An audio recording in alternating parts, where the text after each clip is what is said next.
Let us see what do we have here for you today, guys. So how was your day so far?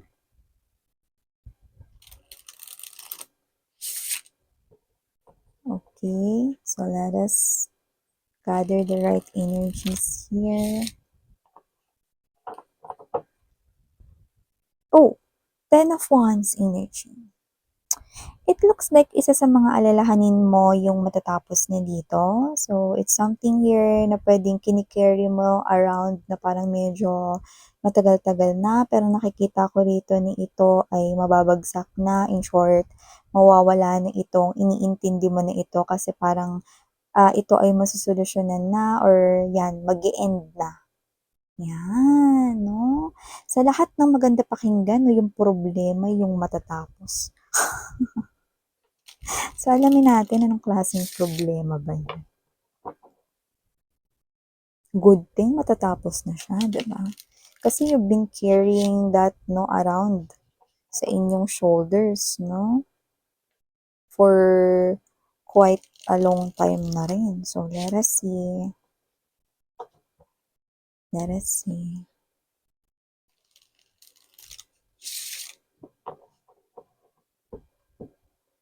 Okay.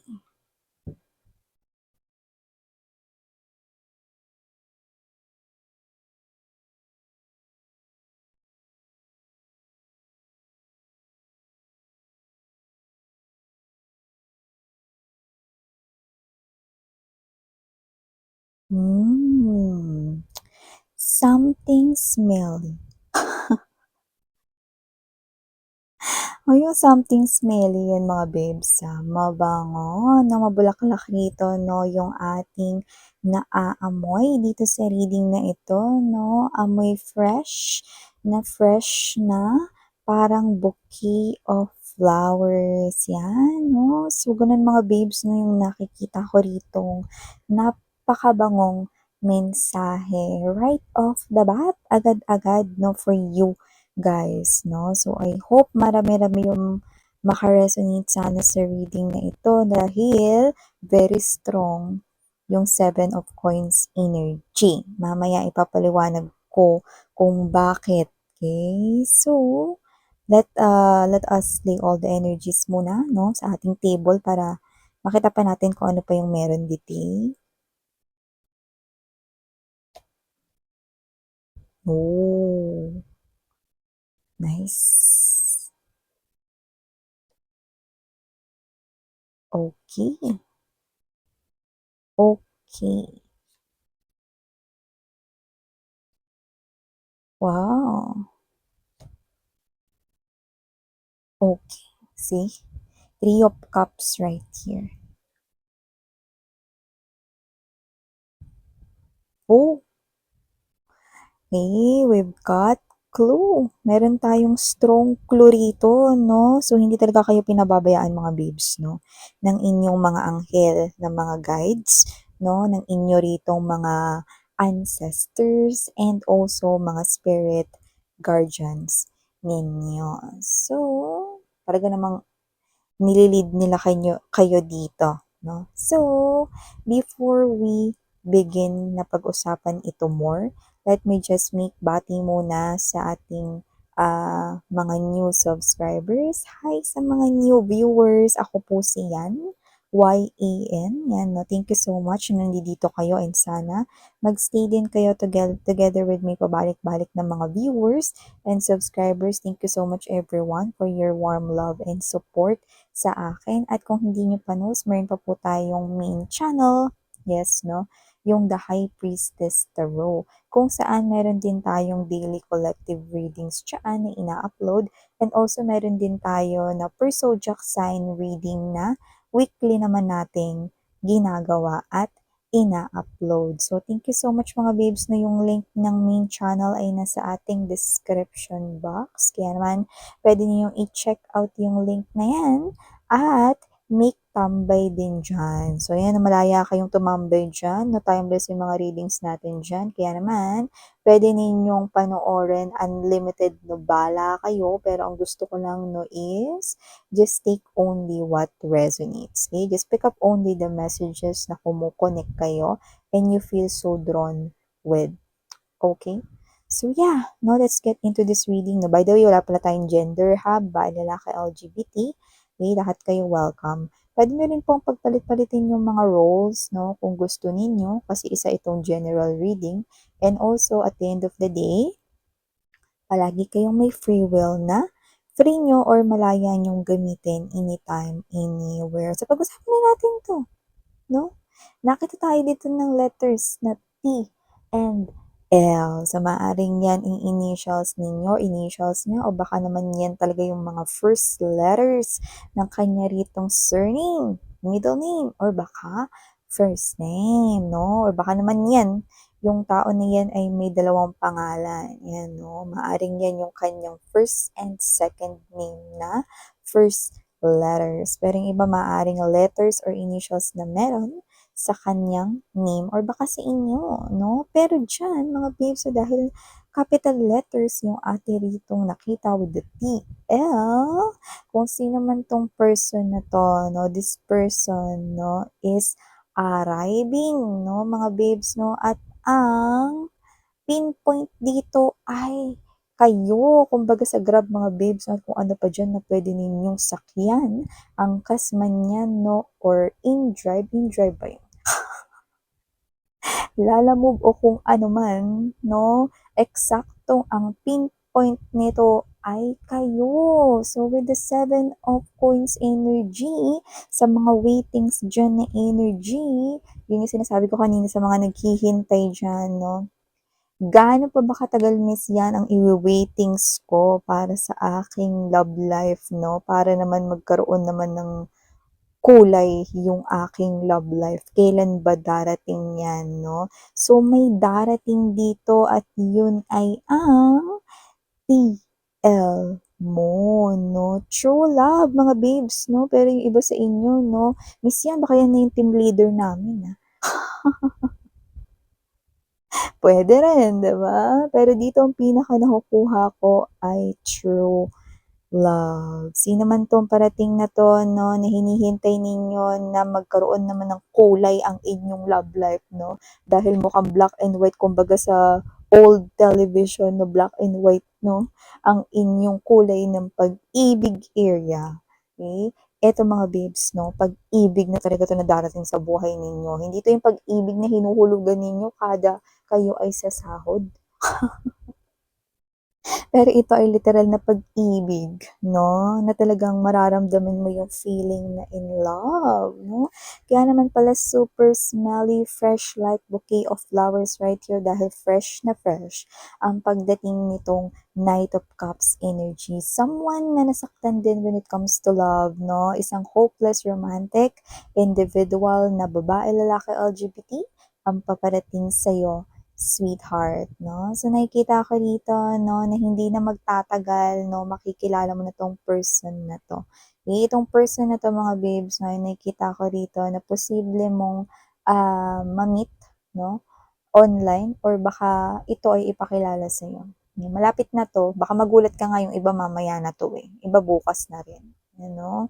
So, mabilis ko nakikita ito, napaparating na rito sa life ninyo. Pero mamaya, meron ditong isang malupitang clue para magkaroon dito kayo ng clue kung kailan talaga siya mag-a-arrive, no, sa inyong destination. Ang inyong true love, no? TL siya sa'yo or magiging TL siya sa'yo. Yes, no? Parang kanta lang ni Ate Jolens dito, no? Si Uni Jolens, no? So, nakita ka dito na kung sino man tong energy na to, no? Siya yung magtatapos rito, no? Ng feeling mong sumpa mo when it comes to love life, no? Kasi iba sa inyo parang nagawian nyo na, nakasanayan nyo na parang biruin yung sarili ninyo na parang, ano ba ito, walang nagtatagal sa akin rito na na relasyon, parang meron ata akong curse sa love life or parang meron ata ritong sumpa sa aking love life. No, no, no, no, no, no, no, no, no, no, sweetheart, no? Wala kang sumpa sa love life, no? Yung iba naman, joke nyo lang yung ganun, no? Pero, I would like to tell you guys that stop joking around yung ganong klase ng salita because words are really powerful, okay? Lalo na ngayon nakikita na natin dito, no, yung silhouette or yung parang porma, no, nakikita na natin dito, no, nagmo-mold na, no, momomolde na rito, no, itong human form na ito, no, paparating na itong TL or true love ninyo. Kaya naman, wag nyo mga babes na i-jinx, no, kaya itigil ninyo pag-overthink dito dahil parating na siya. No, at nakikita ko rito, no, na talagang mapapansin mo to, mawi-witness mo to before your eyes. You're gonna see this person here kasi nakikita kitang nakaharap sa kanya. Yan. So, nakikita ko dito na itong tao na to, no, yung tao na makakasama mong magsimula ulit when it comes to your life, no? So, nakita ko dito, ito yung tao that with the Five of Coins energy in reverse, no? This person here will not abandon you no matter what, no? Sanay siya dito, kaya nga hopeless romantic siya mga babes, no? Napagdaanan niya rin yung mga napagdaanan ninyo at posibleng mas matitindi pa nga. So, hindi ko kinukumpara, pero nakikita ko rito na itong person na to, no, is never kanya ritong i-abandon na. Kaya kung may fear ka man ng abandonment, well, I can definitely say that you can trust this person here when it comes to not making iwan. Because he or she is not someone making iwan in the air, no, or sa ere. So, kung sino man tong energy na to, no, ang ganda. Kasi with this Ten of Cups energy and there's this Seven of Wands, this person here will surely, no, garantisado na poprotektahan nito ang pamilyang bubuuhin ninyo or pamilyang binubuo ninyo. LGBTQs, of course, welcome din kayo. Wala tayong gender dito. Pero anuman, poprotektahan nila ang pagsasama ninyo, ang bubuuhin ninyong pamilya, ang binubuo ninyong pamilya, pagsasama in the future. And what I love more is the presence of the Three of Cups. That's why I told you guys that hang in there because sabi ko nga sa inyo, no, the time is very ripe.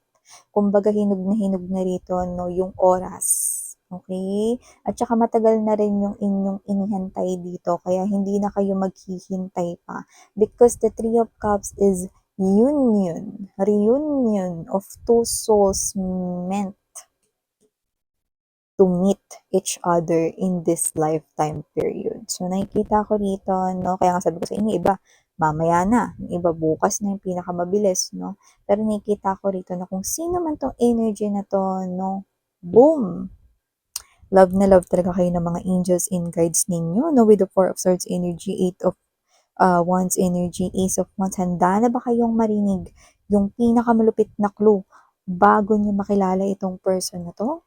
Bago ninyo makilala itong person na to, binigyan tayo rito ng isang napakaklaro or very clear na sign na mamimit mo na siya, malapit na. It could be days after this or it could be a week after this. Basta, malapit na. Ano ba yung klaseng clue na yan, miss yan, no? Ang klase ng clue na to ay may pagka-weird, pero ito talaga yung clue na ibinigay sa atin. Okay? Pagtapos mong managinip ng isang panaginip na parang bangungot or like a nightmare, no? Or parang isang klase ng masamang panaginip or hindi magandang panaginip, yun yung hudyat, yun yung clue itself, no? Lalo na kung yung panaginip mo is you're being chased, like pwedeng tumatakbo ka doon tapos hindi mo alam kung bakit ka tumatakbo, no? Or pwedeng literal na may humahabol sa'yo. Yung iba naman may humahabol sa'yo, pwede mo nakita or whatever, no? But you feel that sense of fear. Takot na takot ka doon sa panaginip mo, no? Parang you feel like na parang gusto mong humingi ng tulong, parang gusto mong mag-SOS, no? You want to scream, you want to shout, no? Help! Yan, no? So parang kayo ito, no, na dun sa panaginip ninyo, you're asking for help because you feel that intense fear. Oh, miss yan. Yun yung clue. Hindi kaya, hindi yan yung the one for me? Kasi bakit yan yung clue? Yeah, this is the right clue here. Because the angels and guides mo, no, are telling me na kaya ayun yung clue. Kasi siya na rin yung lumalabas rito, no, na mag-i-end rito ng lahat ng suffering mo. Okay? Kumbaga parang yun na yung last, okay, na mararamdaman mo yung any heartbreaks or feeling heartbroken rito. Lalo na when it comes to love. Pero kung sino man 'tong energy na 'to 'no, parang siya yung poprotekta sa'yo, okey? Dun sa fear na yun, kumbaga last na yun 'no? It's like last na yun na mararanasan mo 'no, yun na yung last. Kasi makikilala mo na yung TL mo. Wow! This is so amazing 'no? So kung kailan-kailan ba kayo binangungot mga babes 'no? Kaya kung meron na kayo ditong binangungot na parang feeling ninyo pangit na panaginip, ganyan. Yung iba hindi naman bangungot pero nightmare-like or parang panaginip na gano'n na gano'n 'no? Then prepare yourself because you're gonna enter this very fresh smelling romantic love situation with this TL of yours. Wow! See, that's very clear, very clear, very, very clear message from here. So, wow! So, I want you to know that you deserve to be loved, honey. Okay? So, stop overthinking anymore and also relax your mind, no?